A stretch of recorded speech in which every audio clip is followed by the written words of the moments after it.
दोस्तों, आज की जो मैं कहानी लेकर के आया हूँ, जय छठी मैया। छठ पूजा के बारे में आज हम जानेंगे इस कहानी के माध्यम से कि क्यों किया जाता है और कैसे करना चाहिए। तो हिंदू पंचांग के अनुसार कार्तिक मास के शुक्ल पक्ष के चतुर्थी से सप्तमी तिथि तक छठ महाव्रत मनाया जाता है। इसमें भगवान सूर्य की पूजा होती है और छठ व्रत खास तौर पर पुत्र प्राप्ति के लिए किया जाता है। छठ पर छठी मैया के जयकारे के साथ आराधना की जाती है, उनकी पूजा की शुरुआत होती है। यह बिहार, झारखंड और उत्तर प्रदेश जैसे राज्यों में मुख्य तौर पर हम लोग मनाते हैं। छठ व्रत की शुरुआत जो है दिवाली की 6 दिन के बाद छठ मनाया जाता है।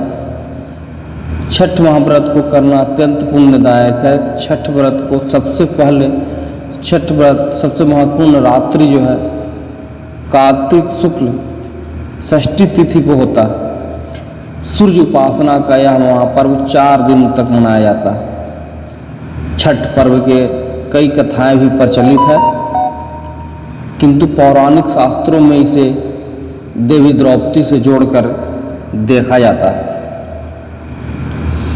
मान्यता है कि जब पांडव जुए में अपना सारा राजपाट हार गए, तब द्रौपदी ने छठ का व्रत रखा था। द्रौपदी के व्रत के फल से पांडवों को अपना राजपाट वापस मिल गया था। इसी तरह छठ का व्रत करने से लोगों के घर में समृद्धि और सुख आता है। छठ मुख्य रूप से बिहार, झारखंड, उत्तर प्रदेश सहित कई क्षेत्रों में मनाया जाता है और मनाने का महत्व है। छठ पूजा या सूर्य षष्ठी या छठ व्रत में सूर्य भगवान की पूजा होती है और धरती पर लोगों के सुखी जीवन के लिए सूर्य देव के प्रति आभार व्यक्त किया जाता है। सूर्य देव को ऊर्जा और जीवन शक्ति का देवता माना जाता है, इसलिए छठ व्रत पर समृद्धि के लिए पूजा की जाती है। छठ पूजा की बहुत अपने आप में एक अलौकिक महत्व है। सूर्य की पूजा से विभिन्न बीमारियों का इलाज संभव है। सूर्य भगवान के साथ स्नान किया जाता है, इसमें कुष्ठ रोग जैसे गंभीर रोग भी दूर हो जाते हैं। छठ पर्व परिवार के सदस्यों और मित्रों की लंबी उम्र और सुख समृद्धि के लिए भी मनाया जाता है। ऐसे एक और पौराणिक लोक कथा के अनुसार लंका विजय के बाद राम राज्य की स्थापना के दिन कार्तिक शुक्ल षष्ठी को भगवान राम और माता सीता ने उपवास किया और सूर्य देव की आराधना की। सप्तमी का सूर्योदय के समय पुनः अनुष्ठान कर सूर्य देव से आशीर्वाद प्राप्त किया था। एक और मान्यता के अनुसार छठ पर्व की शुरुआत महाभारत काल में हुई थी। सबसे पहले सूर्यपुत्र कर्ण ने सूर्य देवता की पूजा शुरू की थी। कर्ण जो था वो दानवीर के साथ साथ वो सूर्य के बहुत बड़ा उपासक भी था।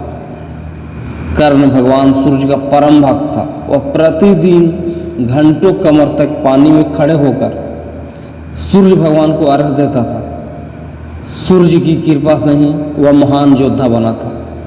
आज भी छठ के दिन छठ की सुबह और छठ की शाम में अर्घ्य दान देने का यही प्रचलित है।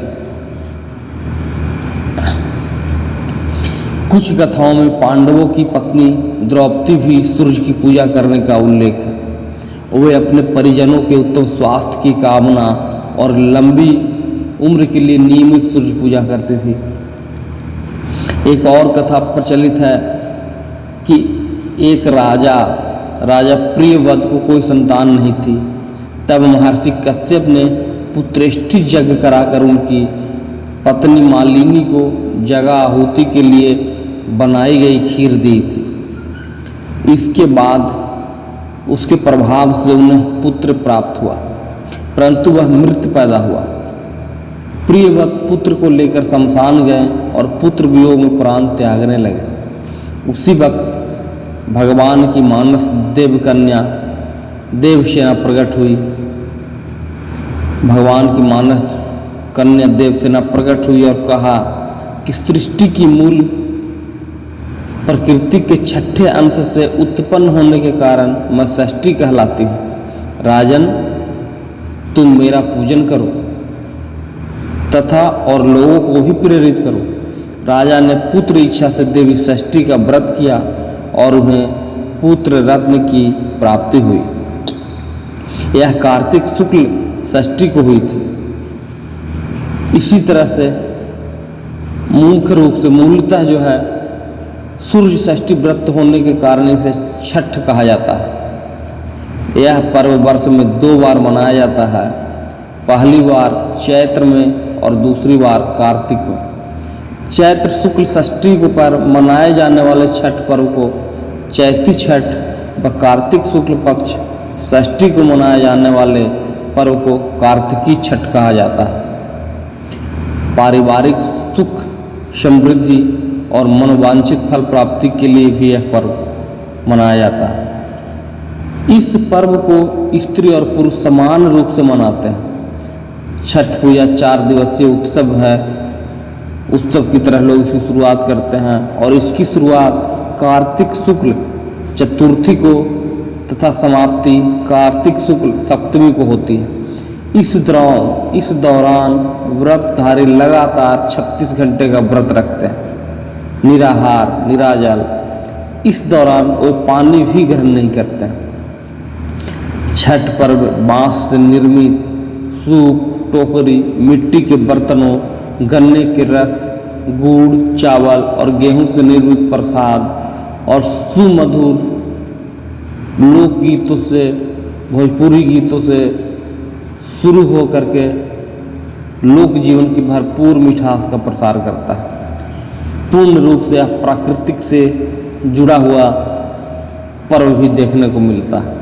यह मुख्य रूप से पूर्वी भारत में बिहार, झारखंड और पूर्वी उत्तर प्रदेश और नेपाल के कई तराई क्षेत्रों में मनाया जाता है। षष्ठी को मनाया जाने वाला छठ पूजा सूर्य उपासना का एक अनुपम लोक पर्व है। दोस्तों, ऐसे एक और मान्यता के अनुसार, कहानी के अनुसार जो है, लोग कहते हैं कि छठ पूजा की शुरुआत द्रौपदी ने की थी जब पांडवों ने सारा अपना राजपाट जुए में गंवा दी थी। तब द्रौपदी ने इस छठ व्रत को रखा था। इसके बाद पांडवों को छठी मैया के आशीर्वाद से उनका राजपाट वापस मिल गया था। इस पर्व को एक अलौकिक अलग ही महत्व है। इस छठ पूजा को बहुत ही लोग विधि विधान से करते हैं, लोग दान भी करते हैं। तो दोस्तों, ये थी छठ पूजा की कहानी। अगर आप छठी मैया को मानते हैं तो कमेंट्स में जय छठी मैया अवश्य लिखें। छठी मैया आपका भी कल्याण करेंगे। और हमारे चैनल पे इस तरह की कहानी, स्टोरी, वीडियो सुनने के लिए हमारे चैनल को सब्सक्राइब करें और आप अपने दोस्त परिजनों को भी शेयर करें। जब तक के लिए जय छठी मैया।